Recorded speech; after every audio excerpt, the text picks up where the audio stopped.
Welcome to another installment of WGS-TV right here on YouTube.com/WrestleGamer and ZepX.TV. I'm Billy Boudreaux, being joined by two people. First up, he's always amped up, ramped up, and jamped up from wrestling. I don't even know what that means, but hell, it's a word anyway. It's Revamped Wrestling. How you doing? Good. How you doing, man? And I also got Mick37. Mick, how you doing? Good, like somebody. Well, we're going to talk about TNA Impact Wrestling for the week of August 23rd, 2012. And we're going to start off with Sting and everybody from TNA. And it's open fight night. And they call out the Aces and Eights. You know, get ready, the start of the show. We want to see who Aces and Eights are. And what do we get? We only get two of the guys.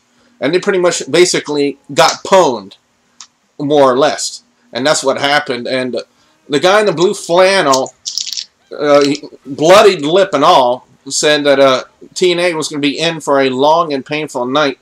I felt a little bit disappointed. I really wanted to see more out of the opening segment since they're relying so heavily into this Aces and Eights storyline. Wouldn't you agree, Revamped?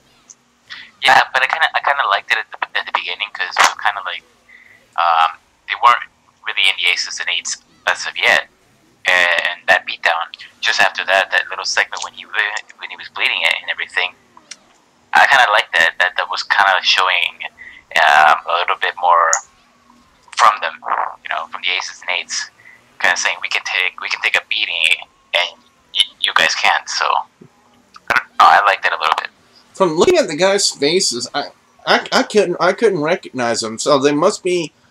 I don't know if it's guys from Mexican AAA or maybe guys from OVW that they're using for Aces and Eights. I don't know. But yeah, that's what I was thinking at first. So, that's all I can say. As far as this opening segment goes, Revamped, Mick, I know you kind of missed that too, right? Yeah. Because you were having remote control issues. Yes. But as far as I'm concerned, Revamped, I'm going to go... let me go 3.5 out of 5 on that. I'll go with a 4 on that.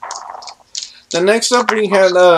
the first person to come out for Open Fight Night was Miss Tessmacher, and out of respect, she wanted to face her teacher, her mentor, Tara. And a really good match. One spot in particular, I don't know if people would say I enjoyed it a lot, but let's just say Tara was a bit cheeky tonight, in a sense. And then, the spot with the superplex, Tessmacher kind of tugged on Tara's tights, and it kind of gave her a wedgie. In a sense. I know a lot of people want to see a wedgie on Tara. I wasn't disappointed. A lot of people are talking about that on Twitter, too. Yeah, Tara's wedgie, trending on Twitter right now. As far as this match goes, knockouts are always a lot more interesting to watch than the WWE Divas, and that's a sad state of affairs, but that's one of the things that's kind of setting TNA apart from WWE, is that the female wrestlers can actually wrestle. That's right. I'm going to go 4 out of 5 on this one, Revamp. What are your thoughts about this? I thought that was a great match, almost pay-per-view caliber and quality. Yeah, so I'm going to go with a 4.5 on that one, too. Now, here's a matchup we can actually bring Mick into for the review. It's Robbie E taking on RVD, and, it's a triple threat. Robbie E, RVD, AJ Styles. It's a Bound for Glory match. Really great triple threat match from TNA on this one. But I just don't understand why they put Robbie E over in this match. I mean, yeah, he's got a whole 12 points, but he's like at the bottom of the leaderboard for the Bound for Glory series. So I really just don't understand TNA's thinking about this. Mick, what are your thoughts? Why do you believe they put Robbie E over on RVD and AJ Styles in this match? I think so he's not behind the guy that's apparently hurt. That would be the Pope. Yeah. Yeah, they kind of showed a tweet with an X-ray, and you had something to say about that, too? X-Files X-ray. X-Files X-ray? Yes. Revamped, and what about you? What are your thoughts? Why do you think they put Robbie E over on RVD and AJ Styles? I don't think it was necessary to put him over RVD and AJ Styles. It's just to probably give him the points, just like Mick said earlier, and just then just kind of like give him points, pretty much. I don't think it's to put him over though. It's unfortunate that it's over AJ Styles and RVD, but yeah. The matchup in itself was a very entertaining triple threat match, nonetheless. I'm going to go 4 out of 5 on this one. Mick, what's your score? My score would have to be 4 out of 5, because the part I paid attention to was pretty good. Revamped, your score. I'm also going to go with a 4 out of 5 with this one. Then next up we had Jeff Hardy coming out. Remember, it's open fight night, and he calls out Robbie T in a really great match. And Mick, this is something you pointed out. This is the first time Jeff Hardy went over on a match, because he'd been losing, for a good while. Then, correct? He's been losing since before the pay-per-view. And you said that tonight was the first night he went over on a match. Pretty much, yeah. It was a very good match, nonetheless. A good showing by both Hardy and Robbie T. Wouldn't you say, Revamped? Oh yeah, and I must say about Jeff Hardy, he's still over with the crowd. But yeah, you're right about the whole pay-per-view thing and his losses, his streak as of late. Man, he was in lime green tonight, I'll tell you that. Oh yeah. As far as the match goes, I'm going to throw out another 4 out of 5 on this one. Mick, your score? I'm gonna have to go with 4 out of 5, because highlighters are not as green as him. I'm not talking about wrestling sense. I'm talking about the actual color. Revamped, your score? I'm gonna go with a 4 out of 5 this one too. Then next up we had what was supposed to be the big paternity test between AJ Styles and Claire Lynch. And then Daniel Kazarian comes out, and they run their little spiel about it. And then next thing we know, we have a lawyer who's representing Claire Lynch. And, well, let's just say this. The purpose of this segment, this particular segment, was to kill the awful Claire Lynch storyline. And Revamped, I cannot be happier that this storyline is now dead. Same here, and you know why it happened, right? Or how it happened, how it became to fruition. Because from what I've heard, some of the circumstances, some about 2 weeks before the pay-per-view, it was either before or after, the actress who was playing Claire Lynch actually walked out on TNA. No, it was actually because she's actually being used in the theme park in Orlando as olive oil. As a character, as a character of olive oil. Yeah. So that's why, pretty much, to save her real life persona, she had to walk out. High road. She took the high road. Yeah. Mick, I'm going to go ahead and give this segment a 4 out of 5 for finally killing off this damn storyline, because you heard me ranting and raving about how bad the storyline has been before, right? Yeah. Your thoughts? My thoughts is 3 out of 5, because Daniels isn't the baby daddy. She wasn't even pregnant. Exactly.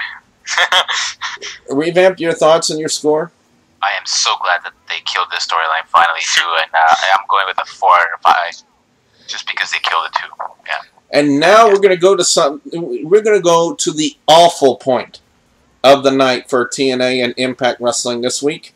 It's the gut check contestant. Now, normally with the gut check contestants, I usually have good things to say about these guys. This week, however, is an exception. His name is Chris Louie, if I'm pronouncing that correctly. And, apparently he had this whole little sob story. Apparently it was so sad they decided on last week's Impact to start airing that story. Why, I don't know. I guess to try to get him over. And well, anyway, his opponent was Gunner. And his in-ring work, oh my God, was so horrible. I mean, he threw some lame punches. I mean, he was botching left and right. At first I thought he was actually starting out as one of those kind of 1940s kind of wrestlers, where he was kind of a brawler. But then started botching it. Yeah, That's when I noticed it was being horrible. I mean, he really wasn't throwing those right hands really at all well. I mean, Mick, what were your impressions about the guy? This guy swallowed everything he did. I can't believe Taz put him over so much. It's just the end of the match. Oh, let's just say this: if TNA says yes to this guy, they got to be snorting some crack. They need to make him go see a Batman movie.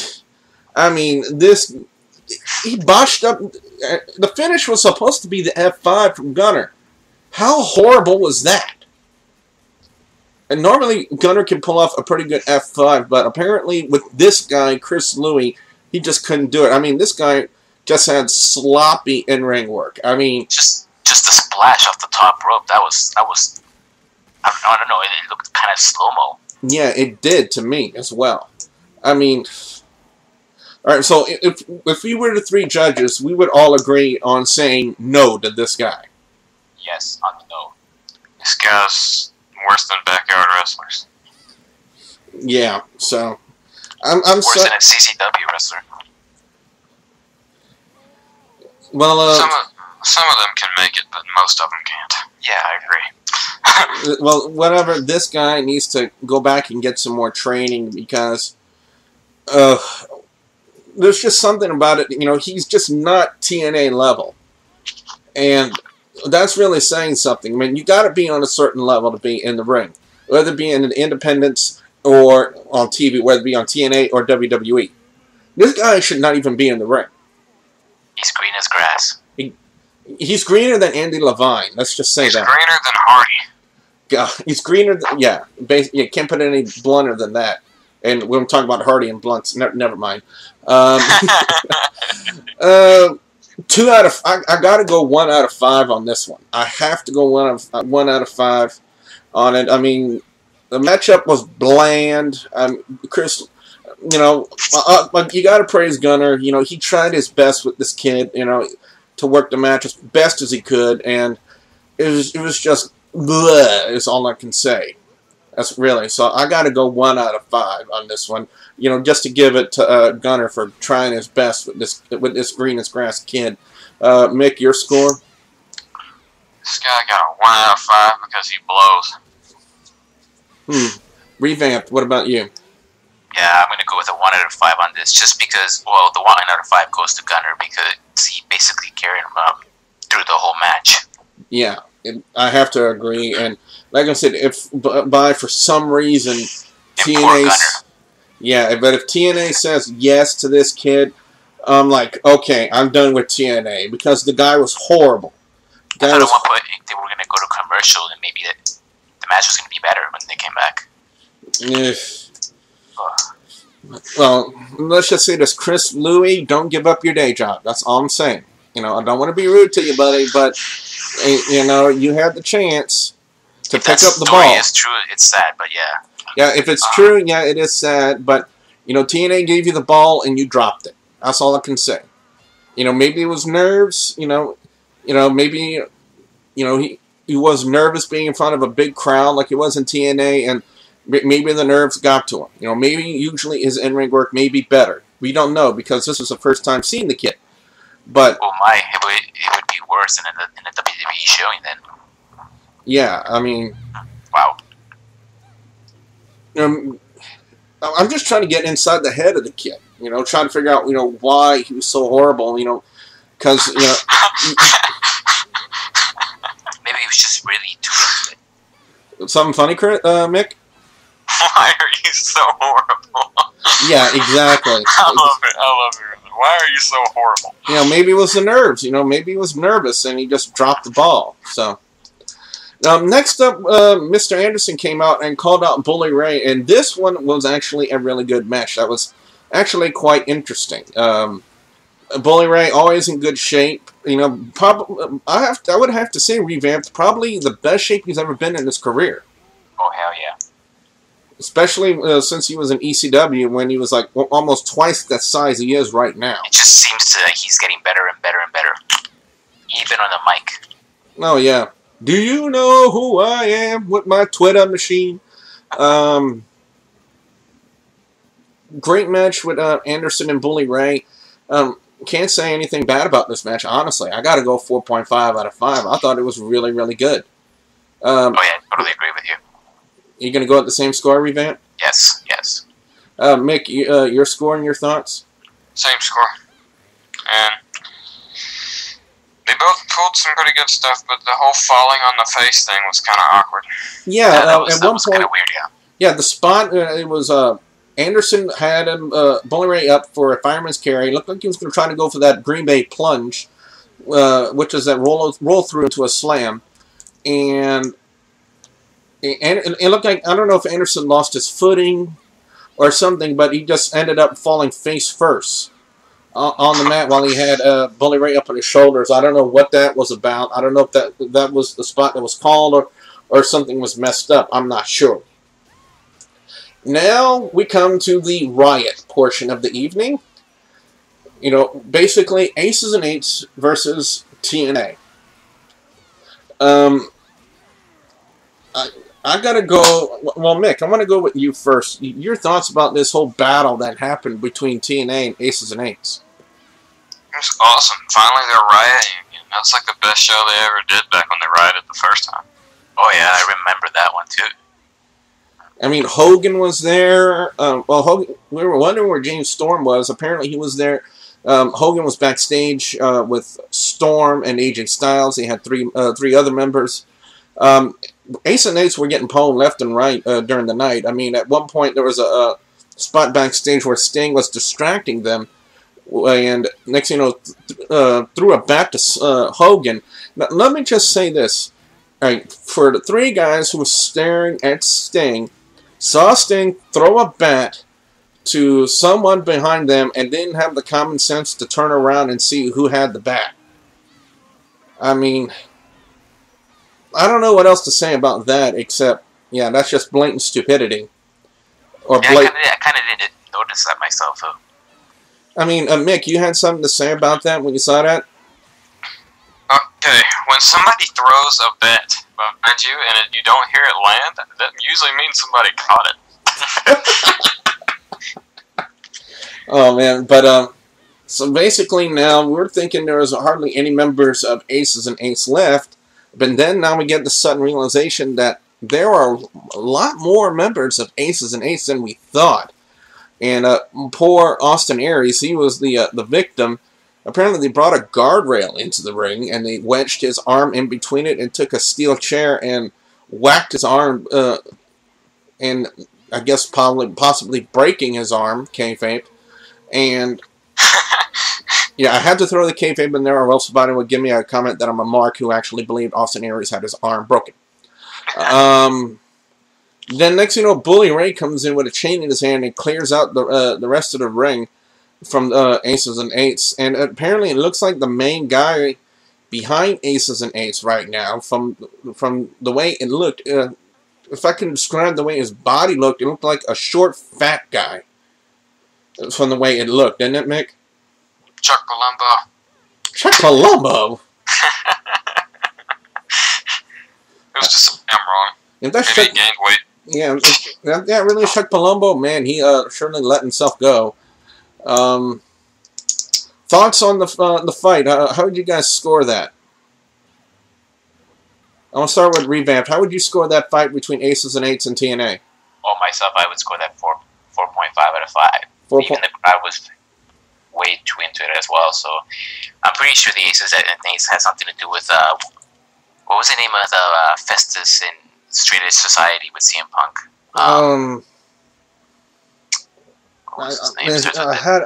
knew what his name was because,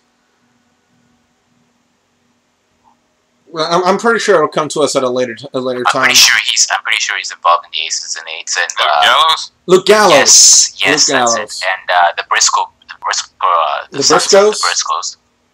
For Ring of Honor? No. The Briscoe son. The son that was. Oh, the one that was there with Kurt Angle? Yeah, the friend of Kurt Angle. And also could be D'Lo Brown and Chris Masters and David Hart Smith. Basically, some guys from Ring Ka King. I've been hearing a lot of those names. Well, we still can speculate on who's really behind it. Mick, your score on the whole riot between Aces and Eights and TNA? 5 out of 5, like I said, just because of the simple fact that they're brawling again, and that was like the best show they had. Do it again. I got to go 5 out of 5 on that too. It was a great way to close the program. Yes. Great, we're just getting more and more into this storyline, getting more and more involved. This is by far one of the most interesting things TNA has actually done in quite some time. So, kudos to TNA for coming up with this Aces and Eights storyline, and it's getting people wondering and wanting people like us want to know just who is behind Aces and Eights and where is this storyline going to go from here. That's the main question I think we all want to know. So, but what we want to know now is the overall score for Impact this week. I'm going to go 4 out of 5 on this one. Great opening with Sting and the rest of the guys beating up 2 members of Aces and Eights. Love the triple threat match. Still don't understand the reasoning. Well, there are some reasons why they want to put Robbie E possibly ahead in the later points over the Pope. Because how bad would that look if the guy that's injured has more points than you in the Bound for Glory series? Great match with Hardy and Robbie T. Thank God they killed the Clarence Lynch storyline. Wonderful about that. Chris, Louie, all I can say is don't give up your day job. That's all I can say. Don't give up your day job. Mr. Anderson, Bully Ray, great match. And the Riot, what else can I say about that? 4 out of 5 for me this week. Revamp, what's your overall thoughts and score on TNA Impact this week? I'm going to go with a 4.5 out of 5. The opening was good. Great opening. The triple threat match was good as well. Like I said, Robbie E going over is probably just to give him points and not to duck down the Pope, but as well, if he's going to be injured, then as well as human sense with why would an injured guy be having more points than Robbie E? And the knockouts match was great as well. What followed up after that one? Oh, the gut check. Or Chris Louie, but I hope he finds something better, or he goes into more training. Yeah. And the Ken Anderson Bully Ray match, great match as well.